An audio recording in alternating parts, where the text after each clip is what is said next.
বহু দিন ধরে বহু ক্রোশ ঘুরে বহু ব্যয় করি বহু দেশ ঘুরে দেখিতে গিয়েছি পর্বতমালা দেখিতে গিয়েছি সিন্ধু দেখা হয় নেই চক্ষু মেলিয়া ঘর হতে শুধু দুই পা ফেলিয়া একটি ধানের শিশির উপরে একটি শিশির বিন্দু। রবীন্দ্রনাথ ঠাকুরের বিখ্যাত কাব্যগ্রন্থ স্ফুলিঙ্গিত হতে অন্তর্গত এই কবিতার অন্তর্নিহিত অর্থ আমাদের বাস্তব জীবনের সাথে বড্ড মিল পাওয়া যায়। প্রত্যাহিত জীবনে আমরা খানিকটা তাই করে থাকি। অজানাকে জানার উদ্দেশ্যে আমরা বহু অর্থ ব্যয় করে সময় ব্যয় করে বহু দেশ বহু রাজ্য ঘুরে থাকি, কিন্তু ঘরের পাশেই এই ধানের বিন্দুর ওপরে জমে থাকা শিশিরের যে সৌন্দর্যতা তা উপেক্ষা করেই যাই। হিমালয়ের পাদদেশে শৈশব বড় হয়ে ওঠা আমরা এতকাল ধরে বহু ক্রোশ বহু দেশ বিদেশ ঘুরেছি, অজানাকে জেনেছি অচেনাকে চিনেছি, কিছু দিন আনন্দ করেছি, তারপর দিন শেষে আবার নিজেদের ঘরে ফিরেছি। কিন্তু এইবারের ঘোরাটা একেবারেই অন্যরকম, আলাদা। বাড়ি থেকে কিছু দূরে পাহাড়ের উপর জঙ্গলের মাঝে শহরের কোলাহল থেকে বহু দূরে এক শান্ত নিরিবিলি গন্তব্য গড়ে উঠেছিল। দিন দুয়েক একটা নিঃশব্দ ঘোরের গল্প।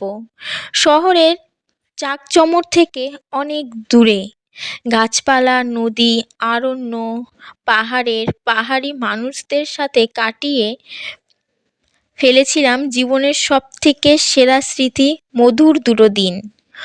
ওদের বৈচিত্র্যময় জীবনযাত্রার সাক্ষী হয়ে থাকার জন্যই আমরা গেছিলাম।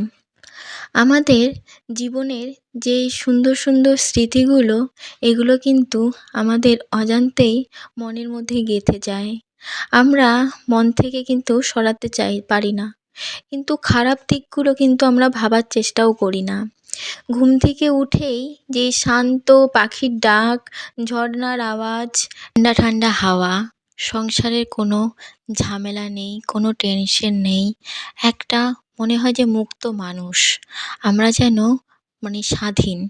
এই যে একটা এই ফিল নেওয়ার জন্যই আমরা প্রায়শই চলে যাই বাড়ির পাশেই কোনো এক সুন্দর সুন্দর জায়গা খুঁজে বের করার। তো আমরা ঠিক তেমনই এই ঘোরাটাও আমাদের জীবনে সবথেকে মধুরময় এবং সবথেকে সুন্দর স্মৃতি হয়ে আমাদের মনের মধ্যেই রয়ে গেল। শুধু মনে রাখলেই তো আর চলবে না, কিছু কিছু জিনিস তো ফিরে দেখতে ইচ্ছে করে। তো সেই জন্যই তোমাদের সঙ্গেও শেয়ার করলাম, আর আমাদের সুন্দর সুন্দর মুহূর্তগুলো ফেসবুকে রেখে দিলাম, যাতে ভবিষ্যতে কোনো একদিন আমরা মন চাইলেই দেখতে পারি, এবং মন চাইলেই আমাদের বাচ্চা কাচ্চা যখন বড় হবে, এই যে আমরা ওদের নিয়ে এত সুন্দর সুন্দর মুহূর্তগুলো উপভোগ করেছি, এবং ওরা এত সুন্দর সুন্দর মুহূর্তগুলো আমাদের সঙ্গে উপভোগ করেছে, ওরা যেন মন চাইলেই দেখতে পাবে।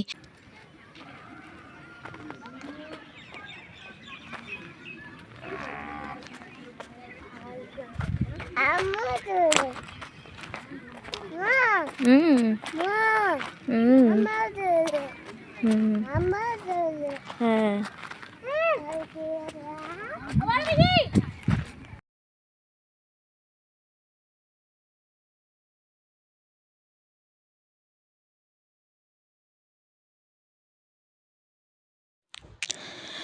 ঠিক পাহাড় থেকে নেমেই আমরা আরেকটা জায়গায় আমাদের চলে এসেছি, সেটা হচ্ছে যে উল্টো বাড়ি।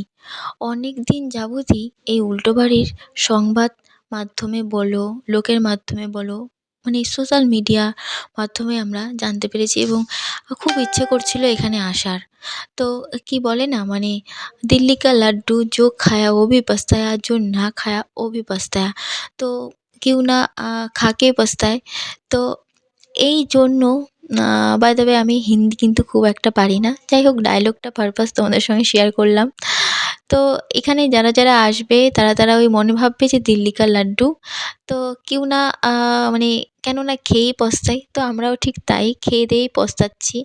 মানে আমরা ভেবেছিলাম যে কি না কি এটা একটা পার্ক, আর খুব যে আহামরি কিছু তা নয়। আমাদের ৭০ টাকা নিয়েছিল আমাদের গেট চার্জ এবং পার্কিং চার্জ সব মিলিয়ে ৭০ টাকা, এবং এখানে যা যা ছিল সব কিছুরই টাকা লাগছিল। শুধু উল্টো বাড়িটা আর ওখানে যে উল্টো তাজমহল আছে ওগুলো শুধু ফ্রি ছিল, বাদবাকি সবগুলোর জন্যই এক্সট্রা করে টাকা দিতে লাগছিল। তো আমরা সেরকম কিছু করিনি, আমরা যা যা ফ্রি ছিল সবগুলোতেই আমরা ভিজিট করে চলে এসেছি। আর এখানে আমরা অনেকটা সময় কাটিয়েছি। আর এই যে দেখো উল্টো বাড়িতে, আর এতটা গরম, আর এতটা মানে মনে হচ্ছিল না আমরা ঠান্ডায় ঘুরতে গেছি, প্রচণ্ড গরম। আর আমাদের চোখ মুখের অবস্থা দেখো, মানে কি বলবো, এতটা রাস্তা সারাদিন গাড়িতে থেকে আমাদের হাল বেহাল হয়ে গেছিলো। আর আমার মেয়ে অনেক দিন যাবৎ এই খেলনাটাতে, এটার নাম কি সরি আমি জানি না, খেলতে চাচ্ছিল। তো এখানে এটার জন্য আমাদের ৫০ টাকা দিতে হয়েছে। এটার জন্য ও অনেকক্ষণ খেলেছে, অনেকক্ষণ। আর ও যে এটা খেলতে পেরেছে ওই ৫০ টাকাটা আমাদের গায়ে লাগেনি, কারণ আমাদের ৫০ টাকাটা উসুল হয়ে গেছে। ওর যে মুখের হাসিটা, মনে হচ্ছিল ওই হাসিটা আরও ৫০ টাকা দিলেও ওই হাসিটা আমরা ফিরে পেতাম না। এই হাসিটার জন্য সব করতে রাজি আছি।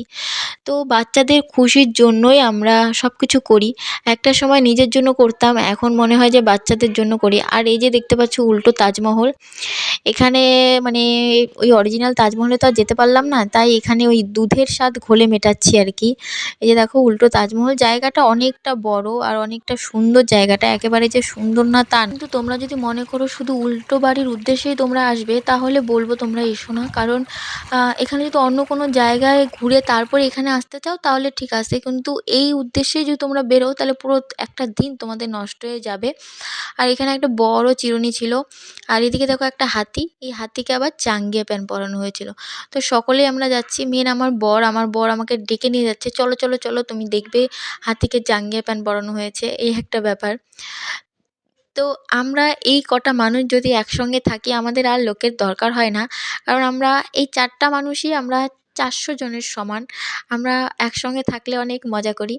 তারপরে আমার মেয়ে আর ছেলের কতগুলো ফ্রেন্ড হয়ে গেছিলো ওখানে, ওদের সঙ্গেই এই ঢেঁকিতে উঠেছে ওরা। আর এই ঢেঁকিতে কার কার ভয় লাগে আমাকে বলো, আমার কিন্তু ভীষণ ভয় লাগে।